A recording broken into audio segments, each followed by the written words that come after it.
TDP నేత BTech రవిపై మండిపడ్డారు Kadapa MP YS Avinash Reddy. BTech Ravi Pulivendula ప్రజలకు కన్నం వేశారు అని, బైరటీస్ డంపులను అక్రమంగా అమ్ముకున్నారు అని ఆరోపించారు. 3 టన్నుల బైరటీస్ దోచుకుంటే కనీసం కేసు కూడా పెట్టలేదు అన్నారు వైఎస్ అవినాష్ రెడ్డి. పులివెందులకు ఇప్పుడు కదా దొంగలు బ్యాంకులకు కన్నం వేస్తుంటారు. బ్యాంకులకు కన్నం వేసి రాత్రికి రాత్రి కోటీశ్వరుడు అయిపోయినాడని చెప్పి మనం అంటాం. అట్లా కదా ఈయన బ్యాంకుకు కాదు, ఏకంగా పులివెందుల ప్రజలకే కన్నం వేసేసినాడు. నేను అదే మాట ఆ రోజు మీటింగ్ లో అన్నాను. నేను ఊరికి అనలేదే ఆ మాట, నేను వాస్తవంగా విత్ ప్రూఫ్స్ చెప్తా. గురించి మాట్లాడదాం. టిఫిన్స్ వెరైటీస్ లో దాదాపు ఒక 7-8 ఏళ్ల నుంచి వెరైటీస్ డంప్స్, అంటే ఆల్రెడీ ఎక్స్కవేట్ చేసి తీసి పెట్టిన వెరైటీస్ డంప్స్ ఒక 3000 పైచిలుకు టన్నులు సర్ఫేస్ మీద ఉన్నాయి. డంప్స్ అన్ని కూడా అంటే గుట్టలు ఉన్నాయి. అవి ఎన్సిఎల్టి పరిధిలో ఉన్నాయి. ఒకసారి వాటి ఫొటోస్ మీకు చూపిస్తున్నా. ఇవి ఆ గుట్టలు. ఇది అధికారులు విజిట్ చేసినప్పటి ఫొటోస్. న్యూస్ పేపర్స్ లో కూడా వచ్చినాయి. నవంబర్ 2024 లో, ఆగస్ట్ అండ్ నవంబర్ 2024 ఫొటోస్. ఇవన్నీ ఆ గుట్టలే. ఇది పోలీసులు విజిట్ చేసింది. ఇది ఆ గుట్టలే. ఇట్లా కొన్ని గుట్టలు, డంప్స్ ఆఫ్ వెరైటీస్. ఇవి టిఫెన్స్ వెరైటీస్ వాళ్ళ మైనింగ్ సైట్ లో ఈ డంప్స్ అన్ని కూడా దాదాపు 7-8 ఏళ్ల నుంచి కూడా ఈ డంప్స్ అన్ని కూడా ఉన్నాయి. ఇన్ఫాక్ట్ ఆగస్టులో, నవంబర్లో 2024 సంవత్సరంలో ఈ కొత్త ప్రభుత్వం వచ్చిన తర్వాత డిఫెన్స్ వెరైటీస్ కంపెనీ వాళ్ళు కంప్లైంట్ ఇస్తే అప్పుడు పోలీసులు, కొంతమంది మైనింగ్ అధికారులు వెళ్ళి ఇందాక నేను చూపించిన ఫోటోలు ఏవైతే ఉన్నాయో ఆ ఫోటోలన్నీ కూడా ఆ రోజు వాళ్ళ విజిట్ అప్పుడు న్యూస్ పేపర్స్ లో కూడా వచ్చింది, ఇంక్లూడింగ్ ఈనాడు అండ్ జ్యోతి. మరి సడన్ గా ఈ వెరైటీస్, ఇప్పుడు నేను మీకు చూపించిన డంప్స్ అన్ని కూడా, ఇప్పుడు నేను మీకు చూపించిన ఇట్లా ఒక 5-6 కొండలు చూపించిన, మీకు డంప్స్ చూపించిన, సడన్ గా జనవరి 2025 నాడు ఈ డంప్స్ అన్ని కూడా ఒక్క రాత్రిలో 90 ట్రక్కుల్లో ఎలా నువ్వు మాయం చేయగలిగినావు? కంప్లైంట్ ఇస్తే కేసు రిజిస్టర్ చేయరు. సాక్షాత్తు మళ్ళీ హైకోర్టుకు పోయి హైకోర్టు ఆర్డర్ తీసుకొని రావాల్సి వచ్చింది. డిఫెన్స్ వెరైటీస్ వాళ్ళు వేముల పిఎస్ లో కంప్లైంట్ ఇస్తే, ఇక్కడ పులివెందుల సబ్ డివిజన్ పోలీస్ అధికారి ఒక ఆయన ఉన్నాడు. ఈయన బీటెక్ రవి కాలుతో చెప్తే చేత్తో పనిచేసే రకం, లేకపోతే ఆయన అడుగులకు మడుగులొత్తే రకం. కంప్లైంట్ ఇస్తే కనీసం కంప్లైంట్ తీసుకోలే. ఇంత భారీ చోరీ 3000 టన్నులు at the cost of 30,000 rupees per ton, 9 కోట్ల రూపాయలు ఒక్క రాత్రి. ఎగ్జిస్టింగ్ డంప్స్ అన్ని కూడా మొత్తం ఎత్తి పారేసినారు.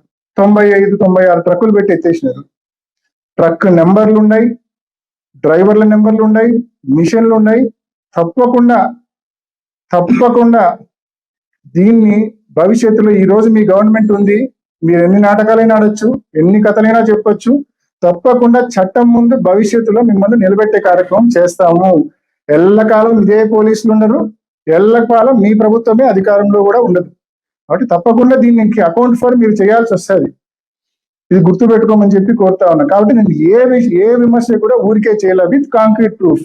నవంబర్ 2024లో ఇంత భారీ డంప్స్ టిఫిన్స్ వెరైటీస్ సైట్ లో ఉన్నవి ఆల్ ఆఫ్ ఏ సడన్ జనవరి 2025లో ఎలా మాయమవుతాయి? ఒక్క రాత్రిలో. అండ్ కంపెనీ కంప్లైంట్ ఇస్తే ఎఫ్ఐఆర్ రిజిస్టర్ చేయరు. సో కాబట్టి ఇది ప్రజలందరినీ కూడా గమనించమని కోరుతా ఉన్నా. నేను ఏది ఊరికే మాట్లాడడం నా. సెకండ్, ఇసుక గురించి మాట్లాడినా, శాండ్ గురించి. శాండ్ కుమార కాలువ రీచ్ కి సంబంధించి మనము కంప్లైంట్ ఇచ్చినాం. కుమార కాలువ రీచ్ కి సంబంధించి ఆ గ్రామ సర్పంచ్ గా పనిచేసిన శ్రీధర్ రెడ్డి గారు వెళ్ళి మైనింగ్ అధికారులకు కంప్లైంట్ ఇచ్చినాడు, కలెక్టర్ గారికి కంప్లైంట్ ఇచ్చినాడు. At the same time RTI కింద, సమాచార హక్కు కింద ఒక పిటిషన్ కూడా ఫైల్ చేసినాడు. స్పష్టంగా లాటిట్యూడ్ కోఆర్డినేట్స్ ఇచ్చాం. అసలు ఆ ప్రాంతంలో as per the verification of this office records there is no sand reach in respect of the Kumara Kalva in the said area అని ఆర్టీఐకి మాకు మన సమాచార హక్కు కింద మనం పెడితే మనకు వచ్చింది.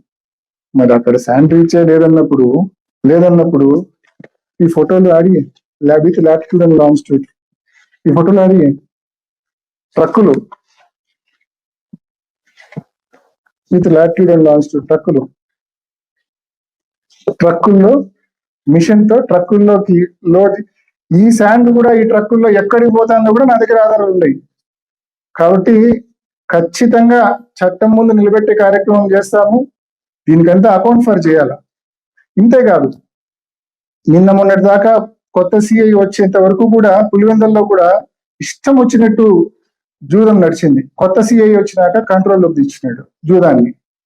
అదేవిధంగా టౌన్ లో కంట్రోల్ అయింది, కానీ టౌన్ బయట రూరల్ పులివెందులలో విచ్చలవిడిగా జూదం నడుస్తుంది. సింహాద్రిపురంలో, కసునూరులో, రూరల్లో ఉండే పల్లెలు విపరీతంగా జూదం నడుస్తుంది.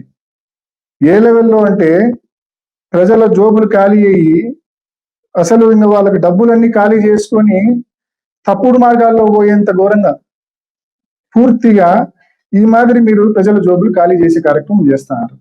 పోనీ 2025 సంక్రాంతికి ముగ్గురాయి అంతా రాత్రి డంప్ తీసినారు. ఆ తర్వాత అయినా పోనీ ఖాళీగా ఉన్నారా? అక్కడికైనా మీకు కడుపు నిండిందా? నిండలే. కంటిన్యూస్ గా రోజు మైనింగ్ చేస్తుంటారు. ఉన్న స్టాక్ను లిఫ్ట్ చేసి అమ్మేస్తారు. అది పోయినాక కంటిన్యూస్ గా ఎవ్రీడే మళ్ళా కంటిన్యూస్ గా మైనింగ్ చేసుకుంటున్నారు. రోజు సాయంకాలం దిగడము, పిట్లోకి పొద్దున్నే ఎక్కడము. కనీసం అంటే తాళ్లపల్లె, వేముల మండలాల్లో రెండు కలిపి రఫ్ గా రోజు 60 నుంచి 70 టన్నులు ఎక్స్కవేట్ చేసి అమ్ముతున్నారు. ఈ మధ్య కాలంలో పాపం బయర్లు కూడా దొరక్క చాలా ఇబ్బంది పడుతున్నారట. అంటే ఇంత టన్నేజ్ ఒక్కొక్క రోజు తీస్తే గన కొనద్దా అందరూ. 30,000కు పోయేది 27,000కే ఇస్తున్నాడంట. ఎవరికైనా బిజినెస్ ఇంట్రెస్ట్ ఉంటే 30,000కు పోయేది 27,000కే ఇస్తున్నాడంట. అంటే ఆ స్థాయికి ఒక్క పర్మిట్ లేదు, టీసీ లేదు, మైనింగ్ ప్లాన్ లేదు, ఏమీ లేదు.